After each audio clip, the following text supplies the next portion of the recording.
저 역시도 여러분들을 주님의 이름으로 사랑하고요. 또한 주님의 이름으로 축복합니다. 지난 8월에 5에서부터 9 남선교회 헌신 예배 때 오후 예배였죠. 그때 제가 예레미야 이야기를 하면서 무너짐에 대한 이야기를 좀 나누었습니다. 그리고 오늘은 무너져가는 남유다의 상황과 환경 속에서 예레미야가 했던 일들을 통하여서 우리도 예레미야와 같이 무너져가는 상황과 환경 속에서 할 일이 있다면 그것이 무엇인지 찾아볼 수 있기를 간절히 소망합니다. 분명한 것은요, 무너지는 것이 꼭 나쁜 것만은 아니라는 것입니다.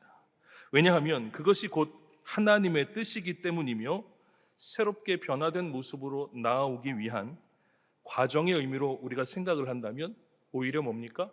훨씬 더 좋을 수가 있기 때문에 그렇습니다. 더욱이 우리의 삶의 자리가 무너지고 있다면 또 무너지는 정도가 아니라 이미 많이 무너져서 어찌할 바를 몰라서 하염없이 눈물만 흘리고 있다면 그러한 때일수록 저와 여러분들이 더더욱 해야만 하는 일이 있다고 하는 사실입니다. 그러므로 우리가 무엇을 해야 할지 오늘 말씀을 나누는 가운데 저와 여러분들이 꼭 찾게 되시기를 주님의 이름으로 간절히 소원합니다. 오늘 아주 긴 말씀을 읽었습니다. 말씀의 내용을 좀 살펴보면 하나님의 말씀이 예레미야에게 임하는데 1절 말씀을 좀 볼까요? 유다의 시드기야 왕 10째 해 곧 느부갓네살 18째 해에 여호와의 말씀이 예레미야에게 임하니라. 아멘. 유다 왕 시드기야 10년째 해에 하나님의 말씀이 예레미야에게 임합니다. 사실 이때가요 참 중요한 때입니다. 남유다가 바벨론에 의해서 망하기 약 1년 전의 상황입니다. 망하기 1년 전의 상황. 이것은 제 이야기가 아니고 말씀을 보면 우리가 금방 알 수 있는데 예레미야 52장 4절과 5절 말씀을 좀 볼까요? 제가 봉독해 드리겠습니다.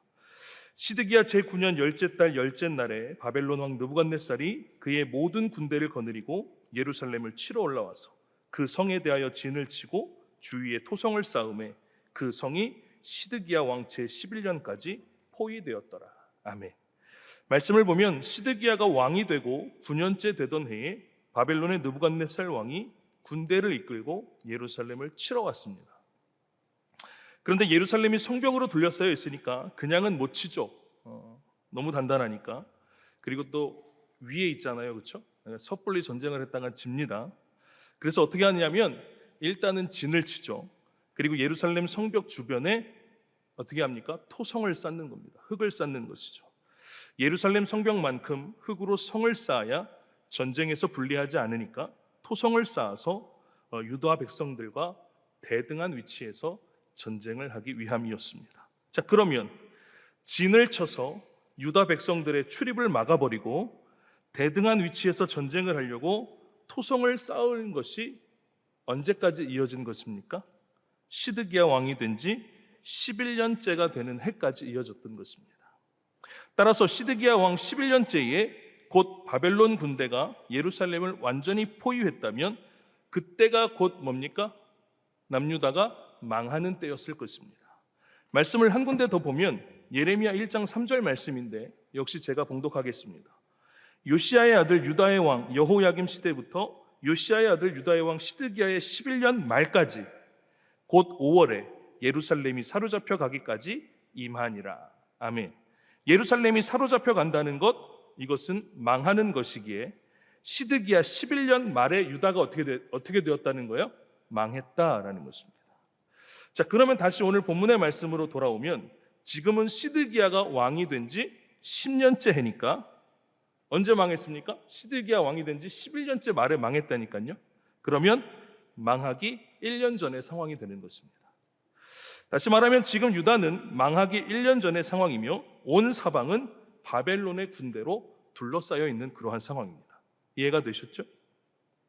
심지어 예루살렘 성벽 주변에 토성도 높이 쌓여져 있어서 언제 침략을 당해도 이상하지 않은 그러한 긴박한 상황이었습니다. 자, 그런데 이때에 하나님의 말씀이 예레미야에게 임했던 것입니다. 그런데 놀라운 것이 있죠. 이때 예레미야가 있던 곳이 어디입니까? 2절 말씀 후반절, 선지자 예레미야는 유다의 왕의 궁중에 있는 시위대 뜰에 갇혔으니. 여러분, 아직도 예레미야는 어디에 있습니까? 왕궁의 시위대 뜰에 갇혀 있습니다. 사랑하는 여러분, 그러면 우리가 좀 곰곰이 생각해 볼까요? 망하기까지 1년 남짓의 시간이 남은 때 선지자는 여전히 왕궁 내 뜰에 갇혀 있는 이때, 거기다 유다의 온 주변은 바벨론 군대로 둘러싸인 이때, 최악의 상황이라고 말할 수 있는 이때에 하나님의 말씀이 임했다라는 것이죠. 여러분, 이것이 시사하는 바가 있다면 그것은 무엇이겠습니까? 그것은 바로 하나님의 말씀은요, 상황과 환경에 관계없이 오직 뭡니까? 하나님의 뜻 가운데 임한다라는 것입니다. 또한 사람의 생각과 하나님의 생각은 얼마든지 다를 수 있다 이것입니다. 생각해 보세요. 이렇게 절망적인 상황, 이제 다 끝났다고 할 만한 포기의 상황 가운데 무엇이 있습니까? 하나님의 말씀이 임하고 있다고요. 어쩌면 사람에게는 상상조차 할 수 없는 일이겠지만 하나님께는 얼마든지 가능한 일이다라는 것입니다. 그러니 상황과 환경이 절망적이라고 해서 저와 여러분들이 모든 것을 포기해서야 되겠습니까? 절망이 아무리 크다고 한들 한낱 인간의 감정일 뿐입니다. 오히려 하나님은 그러한 때에도 얼마든지 말씀하실 수 있는 분이시고 얼마든지 일하실 수 있는 분임을 기억하며 이 땅을 살아갈 수 있게 되시기를 주님의 이름으로 간절히 축복합니다. 어쨌든 그렇게 하나님의 말씀이 임하는데 여러분, 어떤 말씀이 임하고 있습니까? 3절 이하의 말씀에 아주 잘 기록되어져 있죠.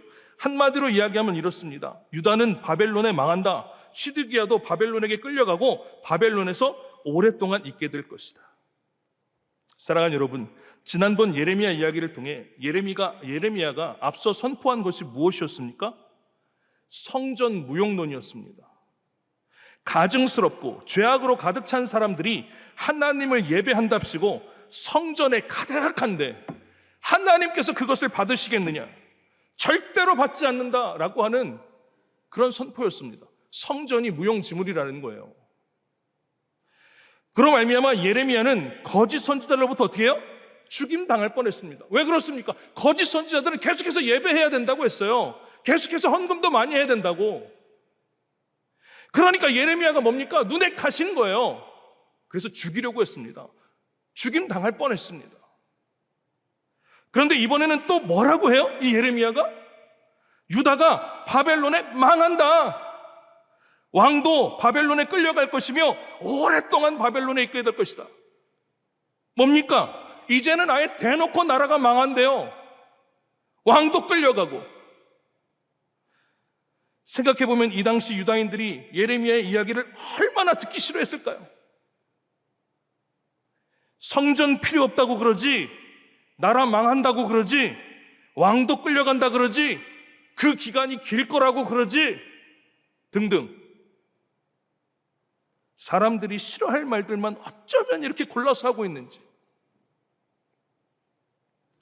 정말 죽임당해도 싼 이야기들입니다. 그런데 여러분, 이렇게만 생각한다면 정말로 무지한 사람이죠. 너무 생각이 1차원적이고 너무 소인배 같은 그런 사람들의 생각입니다. 왜 그럴까요? 여러분, 단도직입적으로 질문해 보겠습니다. 사랑하는 여러분, 이것이요 예레미야의 말입니까? 이게 예레미야의 말이냐고요.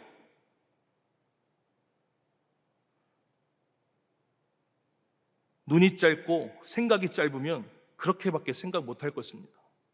그런데 여러분, 눈을 좀 더 크게 뜨고 보십시오.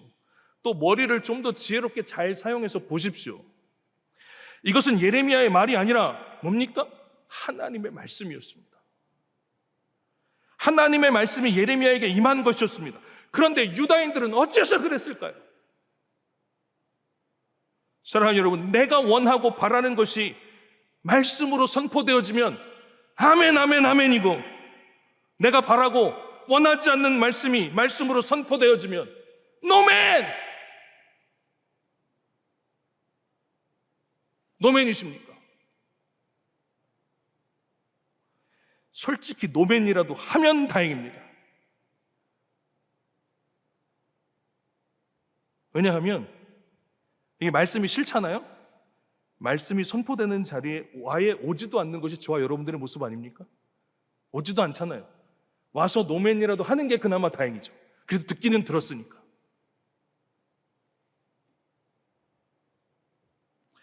사랑하는 여러분, 정말로 부탁의 말씀을 드립니다. 그러지 마시기를 바랍니다. 너무 죄송한 이야기지만 언제까지 나를 위한 하나님, 언제까지 나의 모든 비율을 맞춰주시는 하나님과 같은 우상을 섬기시겠습니까? 물론 갓난아이한테는 엄마가 모든 것을 전적으로 맞춰줘야만 합니다. 그렇죠? 그런데 청소년이 되고 청년이 되었는데도 불구하고 여러분, 그때에도 모든 것을 다 맞춰줘야 됩니까? 맞출 수도 없겠지만 그래서도 안 되는 겁니다. 만약에 그렇게 하다가 아이가 혼자서는 아무것도 하지 못하는 바보 천치가 되어버리고 마는 것입니다. 그러니 때로는 아이가 원치 않아 하는 것을 통하여서 절제를 배우게 하고 또 인내를 배우도록 해야만 하는 것이 부모의 역할입니다. 또한 안 되는 것도 알아야만 진짜 어른으로 성장할 수 있다, 이 말입니다. 신앙도 마찬가지입니다. 여러분, 아닌 것은 아니라고 할 줄 알아야만 하는 것입니다. 어떻게 아닌데 기라고 합니까? 뭐 때문에? 누구 때문에? 무슨 이익 때문에?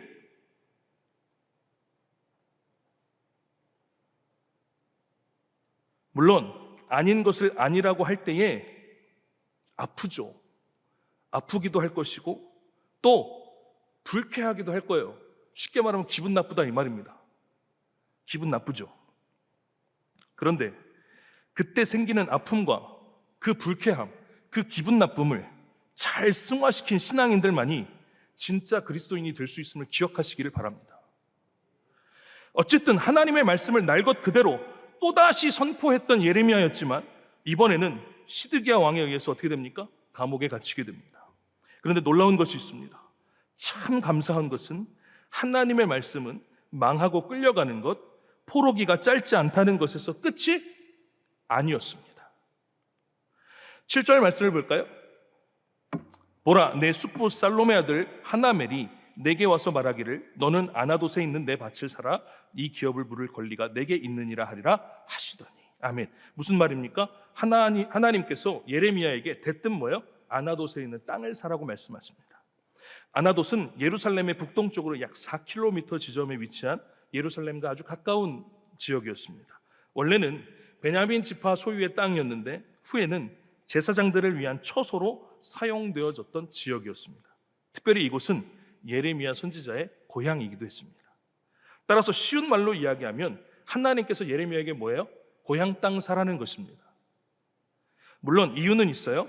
밭의 권리가 예레미야에게 있었기에 땅을 사라는 것이었습니다. 권리가 너한테 있지 않냐? 땅 사라. 자, 그러면 이쯤에서 우리가 좀 생각해 볼 것은 오늘 이 자리에 있는 저와 여러분들이라면 이 땅을 사시겠습니까? 앞서 지금은 유다가 망하기까지 약 1년 남짓 남은 상황이고 이미 바벨론 군대가 유다를 온통 둘러싸고 있는 그러한 상황이었습니다.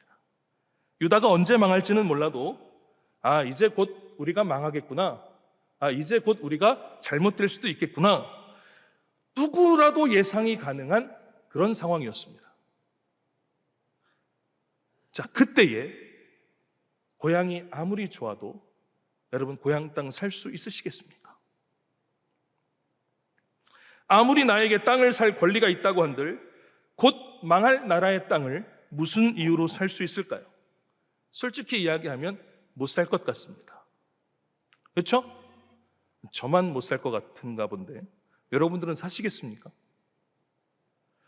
그도 그럴 것이요, 냉정하게 생각하면 그것이 뭡니까? 돈 낭비 아닙니까? 곧 망할 땅을 내 땅으로 사봤자 뭐 하겠습니까? 그런데 여러분, 예레미야는 어떻게 합니까? 결론부터 이야기하면 그 땅을 샀습니다.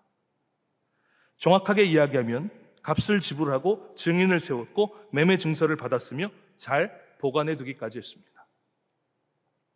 자, 그러면 예레미야는 왜 이런 선택을 했을까요? 여러분, 예레미야가 왜 이런 선택을 했을까요? 결정적인 이유는 8절 말씀 후반절인데 뭐라고 합니까? 너를 위하여 사라 하는지라 내가 이것이 여호와의 말씀인 줄 알았으므로. 아멘. 예레미야는 하나님의 말씀이라고 생각하고 그런 선택을 했던 것입니다. 하나님의 말씀이니까. 사랑하는 여러분, 이것이 예레미야 이야기니까 그런가 보다, 그렇구나, 예레미야는 하나님의 말씀을 따라서 그렇게 했구나, 뭐 이렇게 생각할 수 있으시겠지만, 앞서도 질문했듯이 저와 여러분들을 이었다면 예레미야와 같이 이러한 상황에 하나님의 말씀을 따를 수 있으셨겠습니까? 정말 솔직하게 생각해 보자고요. 눈에 보이는 것은 바벨론의 군대가 예루살렘 성을 둘러싸고 있어서 당장이라도 쳐들어올 기세인데, 아무리 나에게 땅을 살 권리가 있다고 한들 어떻게 망해가는 땅을 살 수가 있겠습니까? 솔직히 못 삽니다. 돈 낭비할 게 뻔한데 어떻게 삽니까? 못 사죠. 그런데 오늘 말씀에서 보듯이 예레미야는 땅을 샀으며 모든 절차까지 다 마쳤습니다. 아무리 하나님의 말씀이라고는 하지만 도대체 예레미야는 어떤 말씀을 들었기에 고향 땅을 살 수 있었을까? 일단은 앞서도 이야기했지만 무슨 말씀이었습니까? 너 땅 사, 너 고향 땅 사야 돼 라고 하는 하나님의 음성을 들었습니다. 그 다음 이어서 들었던 음성이 하나가 더 있어요. 그게 뭔 줄 아십니까? 15절 말씀입니다. 여러분, 이 15절 말씀은 우리 다 함께 좀 봉독해 볼까요? 자, 15절 말씀 시작.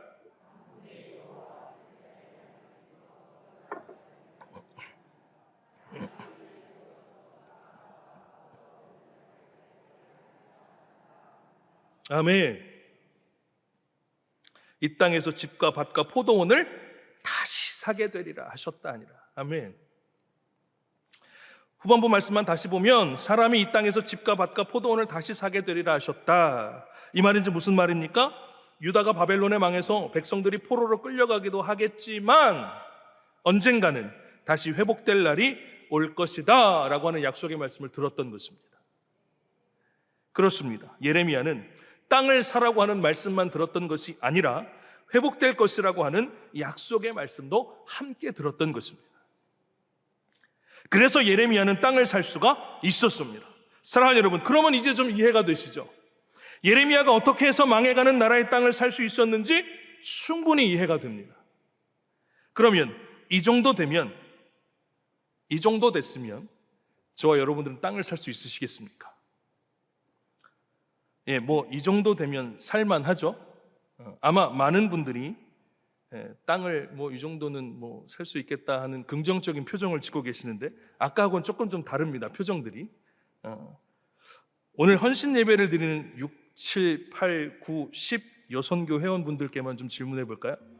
이쪽 앞쪽에 계시는데 여러분, 땅을 사라는 말씀도 들었고 회복될 것이라고 하는 약속의 말씀도 들었으니까 여러분 땅 사실 수 있으시겠죠? 아멘 하시는 분들이 보이시는데 감사합니다. 아멘으로 동의해 주셔서 감사합니다. 그러면 이 자리에 계신 저와 여러분들도 같은 마음이신가요? 땅 사실 수 있으시겠죠? 예, 아멘, 감사합니다. 그런데 여러분, 이렇게 그냥 끝나면 얼마나 좋겠습니까? 이렇게 그냥 끝나서 오늘 저와 여러분들 모두가 다 회복될 것을 기대하고 소망하는 가운데 땅 사는 일에 열심을 냅시다. 할렐루야, 아멘 하고 끝나면 얼마나 좋겠냐고요. 문제는 여기서 끝나지 않는다는 거예요. 여러분, 예레미야 37장 11절 이하의 말씀을 보면 기가 막힌 이야기가 펼쳐집니다. 좋은 쪽으로 기가 막힌 이야기가 아니라 나쁜 쪽으로 기가 막힌 이야기가 펼쳐지는데, 말씀을 보면 예레미야가 땅을 실제로 보려고 고향으로 떠납니다. 그래서 거의 다 왔어요. 땅에 있는 지역에 거의 다 다다라서 그 땅을 지키고 있는 문지기 앞에 섰습니다. 그리고 땅 있는 곳으로 들어가려고 문지기에게 얘기하는 거예요. 나 들어가서 땅 보려고 왔다고. 그런데 여러분, 그 다음 어떻게 되는지 한번 볼까요? 예레미야 37장 13절, 14절, 15절 말씀인데 제가 봉독해 드리겠습니다. 좀 천천히 읽을 테니까 잘 들어보세요.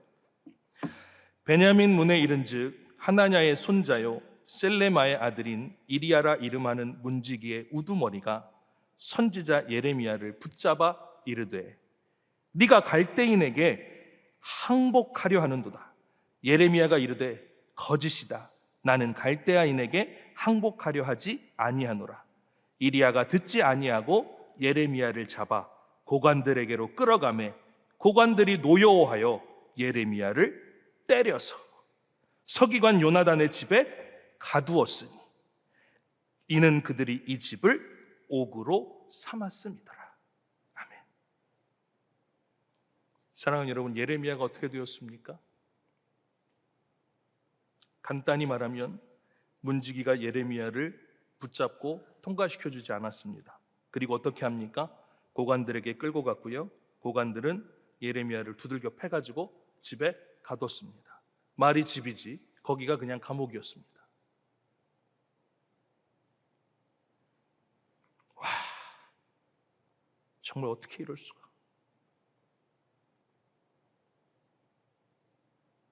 여러분, 도무지 말이 안 나올 지경 아닙니까?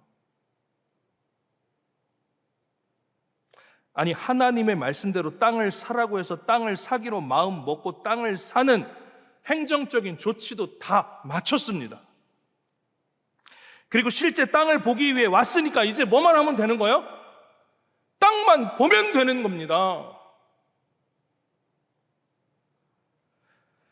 당연히 되어져야 할 일, 당연히 되어져야 할 이 일이 지금 어떻게 된 거예요? 완전히 꼬인 거예요. 완전히. 아니, 하나님의 말씀대로 했는데 왜 일이 꼬입니까? 왜 꼬이는 거예요 도대체? 하나님의 말씀대로 했는데. 더구나 여러분, 땅 사겠다고 결정한 것도 쉬운 결정이었겠습니까? 상황을 다 말씀드렸잖아요. 그 땅 살려고 결정한 그것도 쉬운 결정이 아니었을 텐데 그저 하나님의 말씀을 믿고 땅을 샀고 땅 보러 왔으면 땅 보면 될 일 아닙니까? 그런데 그만 잡혀가지고 두들겨 맞아가지고 감옥에 갇혔다? 이게 과연 상상이나 될 일입니까?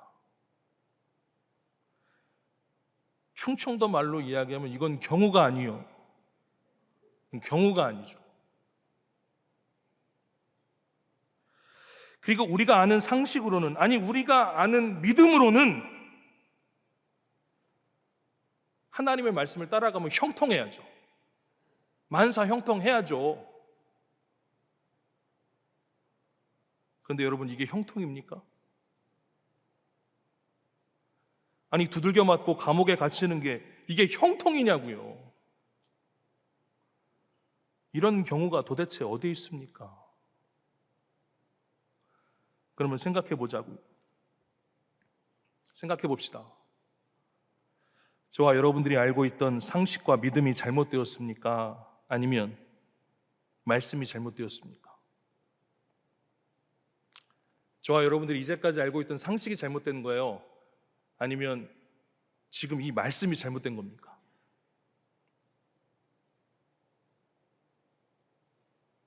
대답을 해야 되는데 대답을 못 하시겠죠?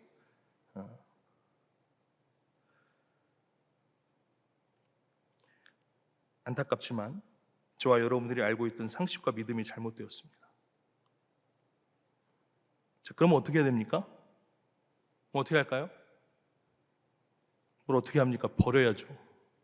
잘못된 상식, 잘못된 믿음은 버리셔야죠. 사랑하는 여러분, 하나님의 말씀을 따라 밭을 사러 가는 것이 중요한 일입니다. 그리고 당연히 해야만 하는 일입니다. 그런데 그 이전에 더 중요한 것이 있습니다. 밭을 사는 일보다 더 먼저 해야만 하는 것이 있습니다. 앞서 살펴보았듯이 우리의 잘못된 상식과 우리의 잘못된 믿음을 버리고 고쳐야만 하는 것입니다. 하나님의 말씀을 따라가면 무조건 만사 형통이다. 도대체 누가 그럽니까? 만일 그렇게만 이야기하고 가르치는 사람들을 보시거든 그대로 걸으시기를 바랍니다. 대꾸도 하지 마시기를 바랍니다. 사랑하는 여러분, 오늘 말씀에서 보듯이 하나님의 말씀을 따라 사는 일이 인생을 더 꼬이게 만들 수도 있습니다. 그러니 만사 형통만 염두에 두고 가면 뭡니까? 그래서 백전백패하는 겁니다. 오히려 더 힘들 수 있고 더 꼬일 수 있음을 저와 여러분들이 명심하시기를 바랍니다. 뭐가요? 하나님의 말씀을 따라가는 사람의 삶이 그렇습니다. 지금 뭐 대꾸도 안 하시는데 쉽게 표현해 볼까요? 여러분, 하나님의 말씀을 따라가는 저와 여러분들의 삶이요, 더 힘겨울 수 있고 더 꼬일 수 있고 더 괴로울 수 있고요, 더 수치스러울 수 있고요, 더 비참해질 수 있고요, 더 고통스러워질 수 있고요, 더 아플 수 있고요, 더 병들 수 있고요, 더 무너질 수 있고요, 더 망할 수 있고요, 더 가난할 수 있고, 더 자존심 상할 수 있고, 더 비굴해질 수 있고 등등 그럴 수 있다, 이 말입니다.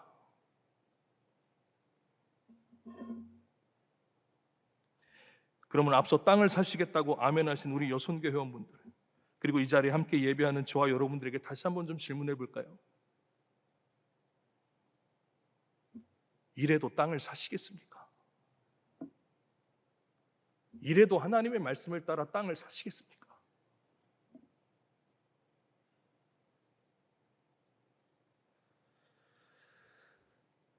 아까보다 아멘 소리가 훨씬 적어졌지만 그래도 감사합니다. 그럴 수밖에 없습니다. 당장 두렵고 떨리니까 얼마든지 그럴 수 있을 것입니다. 그런데 여러분, 아까 전과 지금이요, 뭐가 달라졌습니까? 그러니까 뭐가 달라졌는데요? 아까 전과 지금.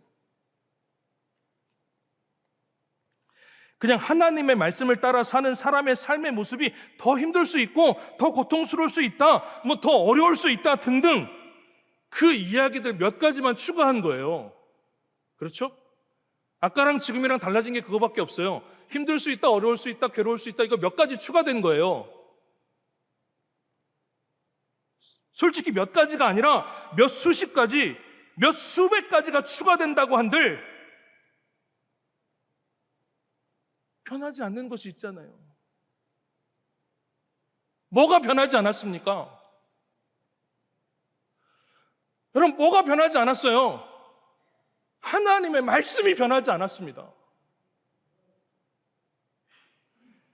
여러분, 15절 말씀, 후반절 말씀 아까 봤지만 다시 한번 좀 볼까요? 사람이 이 땅에서 집과 밭과 포도원을 다시 사게 되리라 하셨다 하니라. 아멘. 한 번 더 봉독해 드릴게요. 사람이 이 땅에서 집과 밭과 포도원을 다시 사게 되리라 하셨다 하니라. 아멘. 쉽게 이야기하면 이 땅이 다시 회복될 것이다 라고 하는 하나님의 말씀이 변하지 않았습니다.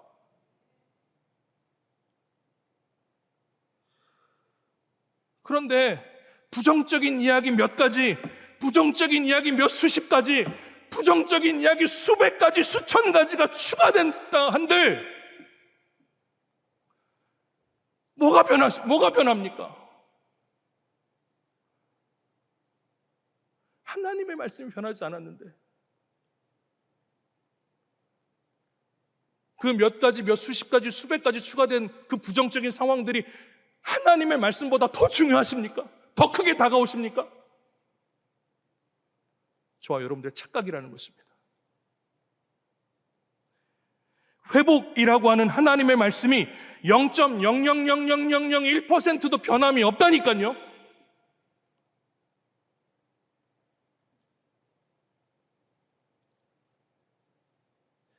하나님께서 아주 굳건하고 또 굳건하게 계시는데 하나님께서 하나님의 말씀을 절대로 수정하지 않으시는데 무엇을 두려워하고 무엇을 망설이십니까? 그러니 부정적인 말들 가운데 속지 마시기를 바랍니다. 하나님의 말씀을 따라 살고자 하는 사람의 삶이요, 아무리 힘겹고 아무리 어려워도 회복되는 줄로 믿습니다. 그것도 아주 멋지게 회복될 줄로 믿습니다.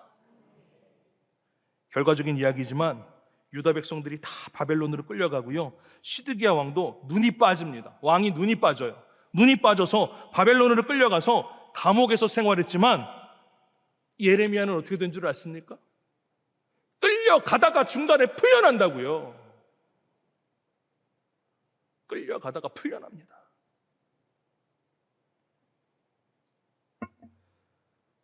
그것도 어떻게 풀려난 줄 아세요? 이 끌고 가는 장군이 이야기하는 거예요. 예레미야한테, 야, 너 바벨론 가서 살래? 아니면 너 여기서 풀려날래? 이 정도 멋진 삶 아닙니까? 야, 너 절로 가라. 이것도 아닙니다. 야, 너 가서 바벨론 가서 살래? 아니면 너 여기서 풀려날래? 이렇게 묻는다니까요. 바벨론의 장군이 그렇게 멋지게 회복됩니다. 멋지게 풀려납니다. 사랑하는 여러분, 예레미야를 죽이려고 했고 가두었던 유다 백성들, 거짓 선지자들, 시드기야 왕은 바벨론으로 끌려갔지만 예레미야는 뭡니까? 풀려났습니다. 그럼 마지막으로 한 번만 더 질문해 볼까요? 오늘 이 자리에 함께한 저와 여러분들은 밭을 사시겠습니까? 더 구체적으로 질문하면 어려움과 아픔이 온다 한들 변하지 않고 하나님의 말씀을 따라 사시겠습니까?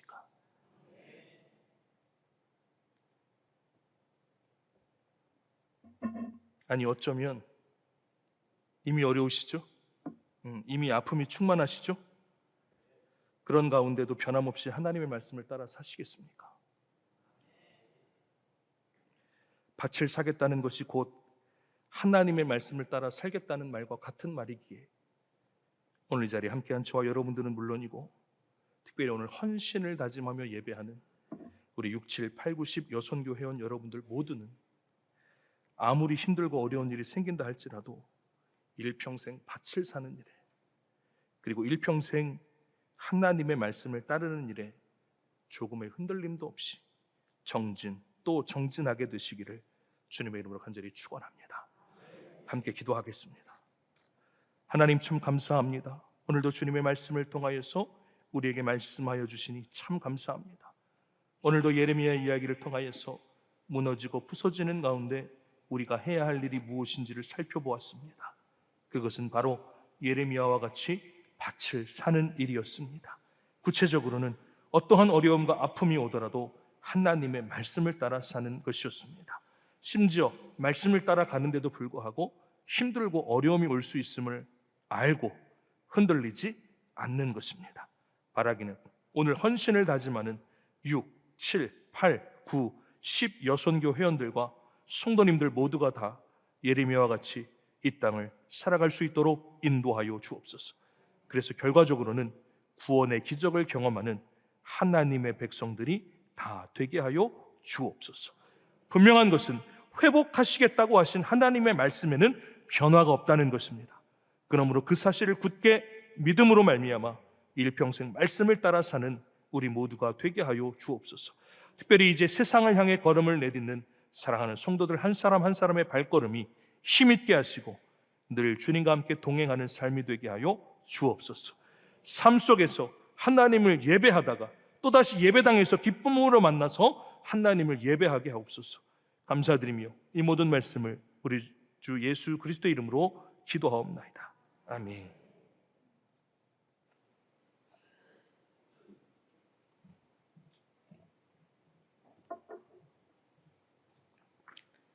이 시간 목사님 교회 소식 전해 주시겠습니다. 교회 소식 전하겠습니다. 새벽 기도회, 심야 기도회, 중보 기도회가 있습니다. 여러분들 각 시간 참고하셔서 기도하는 일에 힘써 주시면 감사하겠습니다. 또 여선교회 연합회 원로회죠. 10월 2일 수요일입니다. 오전 예배 후에 작은 예배실에서 있습니다. 해당되시는 분들은 꼭 참석해 주시기를 바랍니다. 마지막입니다. 다음 주일은 세계 성찬 주일인데요. 1부, 2부 예배 때에 성찬식이 있으니까 여러분들 기억해 주시기를 바랍니다. 다른 것들은 주보를 참고해 주시면 되겠습니다. 찬송가 415장 찬양 드린 후에 목사님 축도하심으로 6, 7, 8, 9, 10 여성교회 헌신 예배를 마치겠습니다.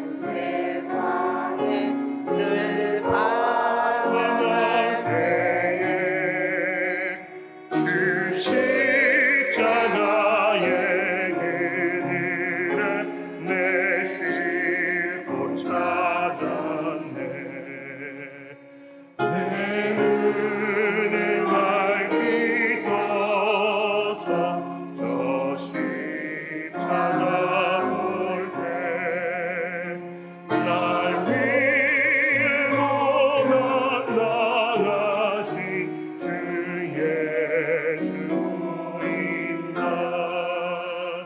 그 형상 볼 때 내 마음에 큰 찔림 받아서 그 사랑 감당 못하여 눈물만 흘리네.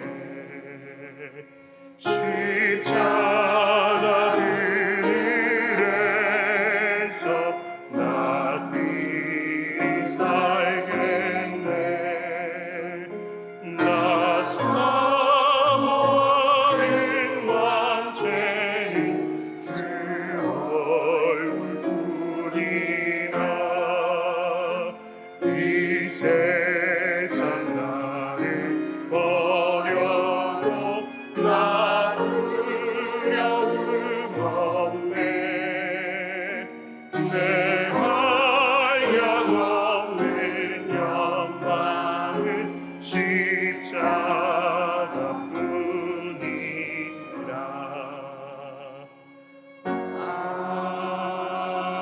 아멘. 봉헌 먼저 드리겠습니다. 11조 원금 마종순 권사님, 선교원금 마종순 권사님, 감사원금 마종순 권사님, 조상복 권사님, 10여선교회 헌신예배 헌금으로 드렸습니다. 6여선교회 헌신예배 헌금으로 드렸습니다. 9여선교회 헌신예배 헌금으로 드렸습니다. 박형원 권사님 드리셨습니다. 7여선교회 헌신예배 감사헌금 드리셨습니다. 8여선교회 헌신예배 감사헌금 드리셨습니다. 1,000번째 헌금 정성숙 권사님, 손태양 어린이, 조진영 청년 주일헌금 드리셨습니다. 무명으로 드리셨습니다. 하나님 감사합니다. 오늘도 우리에게 귀한 날 허락하여 주셔서 또 예배에 나오면서 빈손으로 나오지 아니하고 귀한 예물을 구별하여 드릴 수 있도록 인도하여 주시니 참 감사합니다. 하나님께서 예물을 기뻐 받아 주시고 예물에 담겨진 마음을 흠양하여 주시옵소서. 하나님, 이 예물이 쓰여지는 곳곳마다 주님 함께하여 주시옵시고 사람을 살리고 세우는 기적의 예물 되게 하여 주시옵소서. 이제는 우리 주 예수 그리스도의 은혜와 하나님 아버지의 넓고 크신 사랑과 성령님의 감화감동 교통 역사하심이 오늘 예배드리며 또 말씀을 듣는 가운데 무너져가는 가운데, 아니 이미 무너진 가운데에도 하나님의 약속의 말씀을 굳게 믿고 해야 할 일들을 흔들림 없이 감당할 뿐만 아니라 말씀을 믿고 따라가는데도 불구하고 더 힘들고 더 어려워져도 여전히 하나님의 말씀을 따라가기로 결단하는 사랑하는 6, 7, 8, 9, 10 여선교 회원들과 안산 성광교회 모든 성도들 머리머리 위에, 각 가정 위에, 일터 위에, 사업장 위에, 자녀들 위에 이제로부터 영원토록 함께 하시기를 간절히 축원하옵나이다. 나의 영혼이 주 하나님을 찬양, 나의 영혼이 주 하나님을 찬양, 기쁘게 찬양하리라.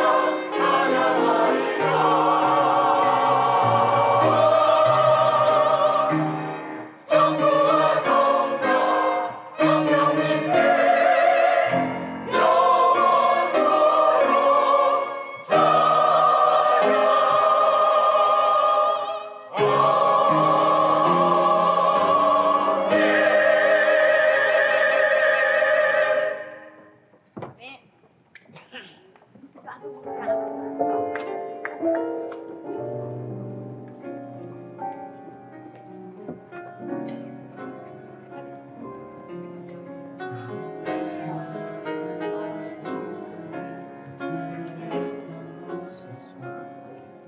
다시 아버지를 만나고